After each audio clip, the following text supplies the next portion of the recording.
কিফিলকে যদি আল্লাহ হাজারো নারীর সঙ্গে জেনা করার পরেও মাফ করতে পারে, ওই আল্লাহ কি এখন আর নাই? এত আস্তে বললে হয় না। ওই আল্লাহ কি আর নাই? ওই আল্লাহর দয়া কি আর নাই? ওই আল্লাহর মায়া কি আর নাই? আল্লাহ, তুমি তাকায় দেখো, প্রচন্ড শীতের মাঝে হাজারো যুবক তোমার রহমতের ভিখারি, হাজারো মুরব্বী তোমার দয়ার ভিখারি, হাজারো মা তোমার দয়ার ভিখারি। আল্লাহ রে, তুমি তোমার দয়া দিয়ে, মায়া দিয়ে, রহম দিয়ে আমাদের জীবনের সব গুনাহ খাতা মাফ করে দাও। পড়েন সবাই আমিন। Number 1 point is done. Second point, বিপদের সময় আল্লাহর দয়া কাজ করে কেমন করে। প্রথমে একটা মেসেজ দিতে চাই। অনেকের বাড়িতে বউ আছে, অনেকের বাড়িতে বউ নাই, এটা আমি জানি।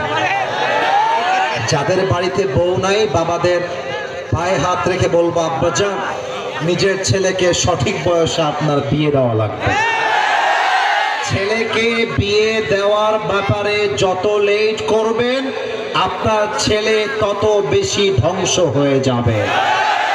আমি তো স্পষ্ট ভাষায় বলি, যুবকদের চরিত্র ঠিক করতে বউ ছাড়া দ্বিতীয় আর কোনো গতি নাই যুবক ভাই। এবার দেখেন, যদি কখনো বিপদে পড়েন, কষ্টে পড়েন, কষ্টের কথা আগে বউকে নয়, আগে মাকে নয়, বন্ধুকে তো আরো নয়। আজকালকার বন্ধুরা হয়ে গিয়েছে গাদ্দার আর বেঈমান দিয়ে ভরা। টাকা থাকলে বন্ধু আমি তোর সঙ্গে আছি, টাকা নাই তোর সঙ্গে আমি নাই। আইফোন আছে বন্ধু আমার, R15 আছে বন্ধু আমার।